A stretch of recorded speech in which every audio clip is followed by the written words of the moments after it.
que la Iglesia, que nació unida, se dividió en dos grandes pulmones, el católico y el ortodoxo. No es una historia sencilla, llena de fechas y nombres, sino un relato humano y divino, cargado de matices, incomprensiones y diferencias que se cocinaron a fuego lento durante siglos. Vamos a ir desde el origen hasta el presente, entendiendo las capas de esta compleja realidad. Así que, pónganse cómodos, porque la historia del Gran Cisma está a punto de comenzar. Imaginemos ese momento fundacional. Jerusalén, Pentecostés. El Espíritu Santo desciende sobre los apóstoles. Lenguas de fuego se posan sobre cada uno.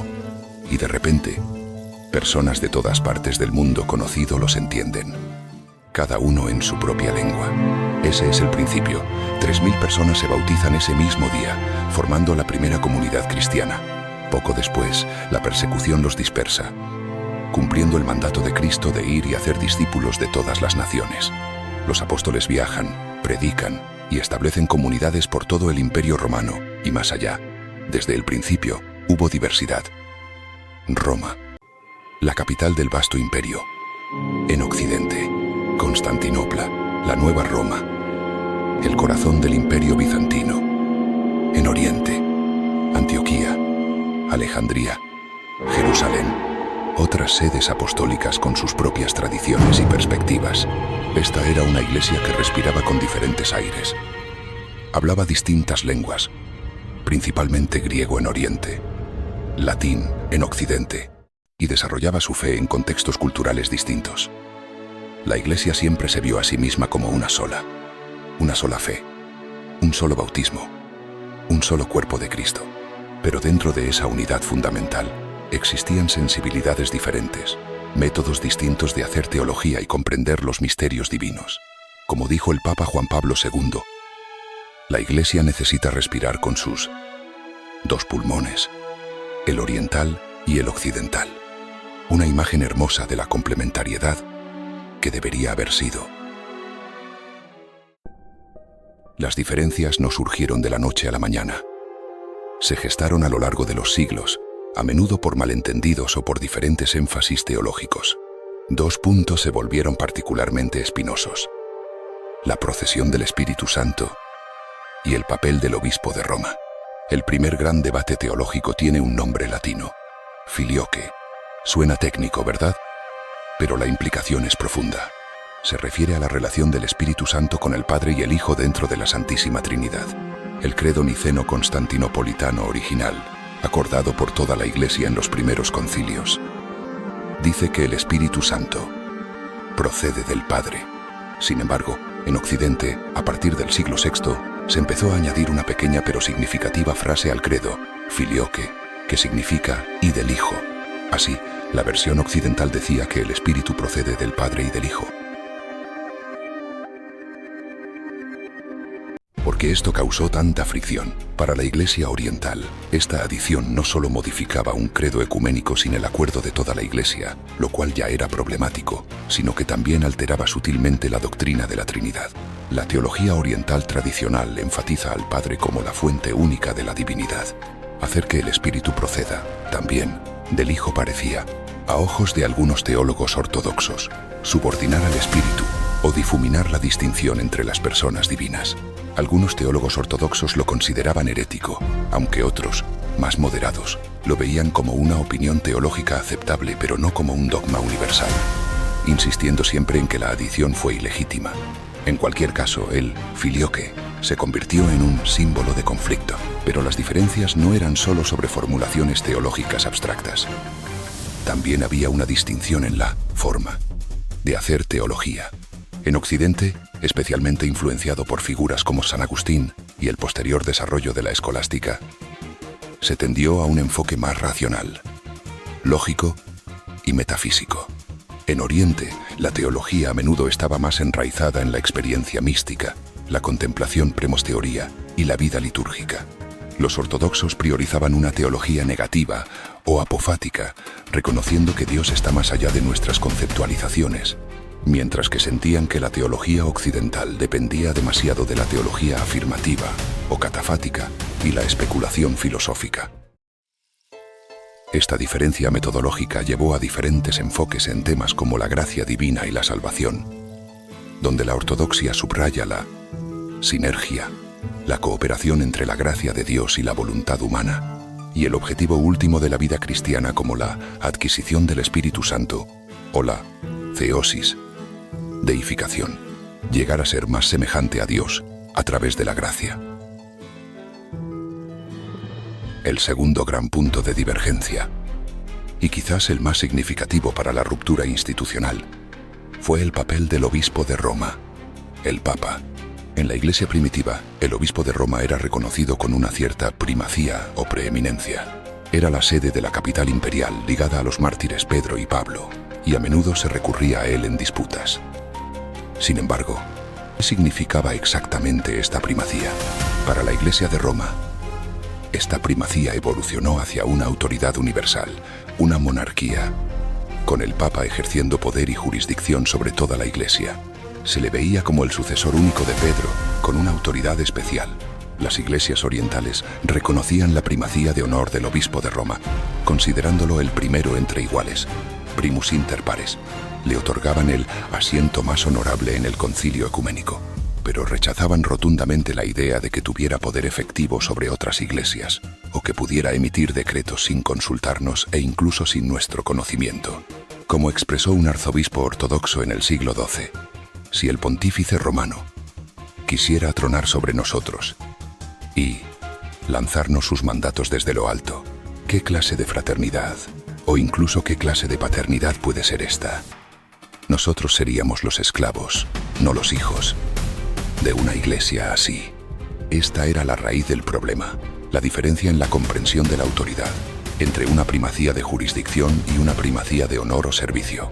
Curiosamente, el diálogo reciente entre católicos y ortodoxos ha vuelto a poner sobre la mesa esta cuestión. El documento de Alejandría de 2023 subraya la interdependencia de sinodalidad y primado como un principio fundamental en la vida de la Iglesia. Señala que la Iglesia no es una pirámide gobernada por un primado desde la cima, ni una federación de iglesias autosuficientes. Reconoce que para los católicos la sinodalidad no es meramente consultiva, y para los ortodoxos, el primado no es meramente honorífico. Esto demuestra que, incluso después de siglos, la comprensión de esta relación sigue siendo clave para la unidad. Las diferencias teológicas y eclesiológicas se vieron exacerbadas por factores culturales, políticos y eventos históricos dolorosos. Las traducciones imperfectas entre el griego y el latín contribuyeron a malentendidos. Las rivalidades políticas entre Roma y Constantinopla jugaron un papel importante. El año 1054 se considera la fecha simbólica del Gran Cisma. En medio de disputas sobre prácticas litúrgicas y la autoridad papal, los legados del Papa de Roma y el Patriarca de Constantinopla se excomulgaron mutuamente. Es crucial entender que este no fue el inicio abrupto de la división, sino un momento culminante, una escisión formal en un proceso que llevaba siglos. Pero si 1054 fue la herida inicial, el saqueo de Constantinopla en 1204 por los cruzados latinos fue como echar sal en esa herida y clavarla aún más profundo. Ver a cristianos occidentales saquear la capital de la cristiandad oriental, profanar sus iglesias y establecer un imperio latino en territorio bizantino fue una traición devastadora que cimentó la desconfianza y la alienación entre Oriente y Occidente durante siglos. Hubo intentos de reconciliación, como el Concilio de Florencia en el siglo XV. Se llegó a acuerdos teológicos, pero no fueron aceptados por las iglesias ortodoxas en general al regresar a Oriente. La historia y la desconfianza eran demasiado profundas. Para los ortodoxos, la ruptura occidental se conoce como el cisma de los latinos, mientras que en Occidente se habla del cisma de Oriente. Después del cisma, las iglesias siguieron caminos separados, desarrollando sus tradiciones de maneras distintas. La Iglesia católica se consolidó bajo la autoridad central del Papa, desarrolló la teología escolástica y experimentó la reforma y la contrarreforma en Occidente. La Iglesia ortodoxa, por su parte, mantuvo firmemente las decisiones de los 7 concilios ecuménicos del primer milenio. Su vida teológica y espiritual siguió ligada a los padres de la Iglesia y la rica tradición litúrgica. La liturgia, la adoración comunitaria, es fundamental. La doctrina se entiende a la luz del culto. No es casualidad que los enviados del príncipe Vladimir de Kiev, al visitar la liturgia en Constantinopla en el siglo X, se sintieran arrebatados al cielo terrenal. La liturgia divina, aunque tiene la misma estructura básica que la misa católica, liturgia de la palabra y liturgia eucarística, es típicamente más larga, con más oraciones y letanías. El altar está a menudo separado de la congregación por el iconostasio, una pantalla llena de iconos. La Eucaristía se recibe en ambas especies, pan y vino, a menudo por intinción. Sobre la Eucaristía, mientras los católicos desarrollaron la doctrina de la transubstanciación para explicar el cambio del pan y el vino en el cuerpo y la sangre de Cristo, a menudo utilizando términos de la filosofía aristotélica, los ortodoxos afirman la realidad de este cambio, pero no buscan definir el momento exacto o el cómo, con la misma precisión filosófica. La vida espiritual ortodoxa puso gran énfasis en la oración del corazón, como la oración de Jesús, y el papel de los startzi, o ancianos y guías espirituales que a menudo tenían una profunda experiencia mística. Figuras como San Sergio de Radonez y San Serafín de Sarov ejemplifican esta rica tradición monástica y espiritual. La Iglesia ortodoxa se extendió por el mundo eslavo gracias a misioneros como Cirilo y Metodio, quienes tradujeron la Biblia y los oficios a la lengua vernácula, un principio clave de la misión ortodoxa. Esto llevó al surgimiento de iglesias ortodoxas nacionales o autocéfalas, con cabeza propia, aunque las relaciones entre ellas a veces han sido tensas, como se ve hoy entre los patriarcados de Moscú y Constantinopla respecto a Ucrania. También es importante mencionar la compleja realidad de las iglesias católicas orientales, a veces llamadas uniates, un término que a menudo consideran despectivo. Son comunidades que tienen ritos y tradiciones orientales, pero que están en plena comunión con el obispo de Roma. Su existencia, fruto de uniones en diferentes momentos de la historia, ha sido y sigue siendo un punto sensible en el diálogo entre la Iglesia católica y las iglesias ortodoxas. A pesar de siglos de separación y dolor, el deseo de unidad nunca ha desaparecido por completo. Cristo mismo oró, que todos sean uno, para que el mundo crea. En el siglo XX hubo movimientos importantes hacia el acercamiento. En 1965, el Papa Pablo VI y el patriarca Atenágoras de Constantinopla revocaron las excomuniones mutuas de 1054. Un gesto histórico que no era unidad plena, pero sí eliminó los anatemas y abrió la puerta al diálogo. El diálogo teológico oficial ha continuado a través de la Comisión Mixta Internacional para el Diálogo Teológico.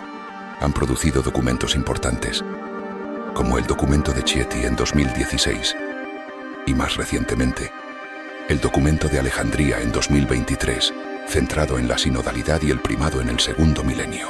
Estos diálogos buscan entender las diferentes tradiciones y encontrar puntos en común o formas complementarias de expresar la fe. Un hito histórico fue el encuentro en La Habana en 2016 entre el Papa Francisco y el patriarca Kirill de Moscú. Fue la primera vez en la historia que los cabezas de la Iglesia Católica y la Iglesia Ortodoxa rusa se reunían. Discutieron la persecución de cristianos, la familia, las raíces cristianas de Europa y la tradición espiritual común del primer milenio.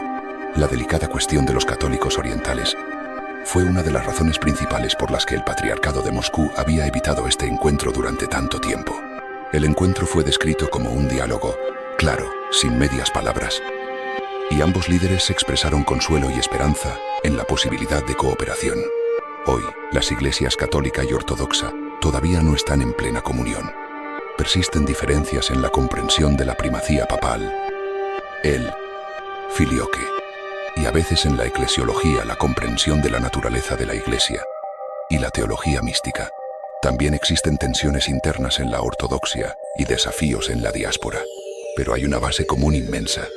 Comparten las escrituras, los credos del primer milenio, salvo la adición occidental del filioque, los sacramentos, incluyendo la sucesión apostólica válida, la veneración de los santos, especialmente los de los primeros siglos, y una profunda herencia espiritual.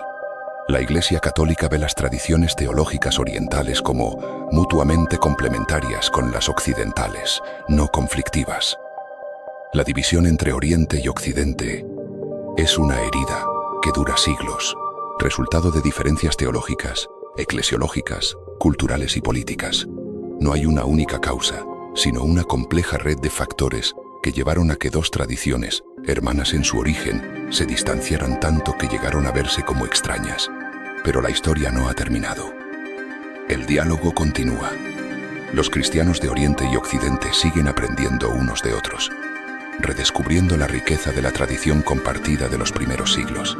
La unidad, aunque sea en una legítima diversidad, sigue siendo el objetivo, la oración de Cristo para su Iglesia. Es una historia compleja, llena de dolor y esperanza. Nos recuerda que la unidad requiere paciencia, comprensión, humildad y un profundo amor por la verdad y por los demás, incluso cuando las perspectivas difieren. Y así concluye, por ahora, esta parte de la historia. La división ha ocurrido. Las tradiciones han crecido por separado, pero el anhelo y los esfuerzos por sanar la herida continúan. Esperemos que algún día la Iglesia pueda volver a respirar plenamente con sus dos pulmones en perfecta armonía. Si esta historia te ha resonado, te ha enseñado algo nuevo o te ha hecho reflexionar, déjanos un comentario. ¿Qué aspecto te parece más sorprendente? ¿Qué esperanza tienes para el futuro del diálogo? Nos encantaría saber tu opinión. Y si quieres seguir explorando las profundidades de la fe y la historia, asegúrate de suscribirte a nuestro canal y activar las notificaciones para no perderte ninguna de nuestras narrativas. Hasta la próxima. Y que la búsqueda de la verdad y la unidad nos guíe siempre.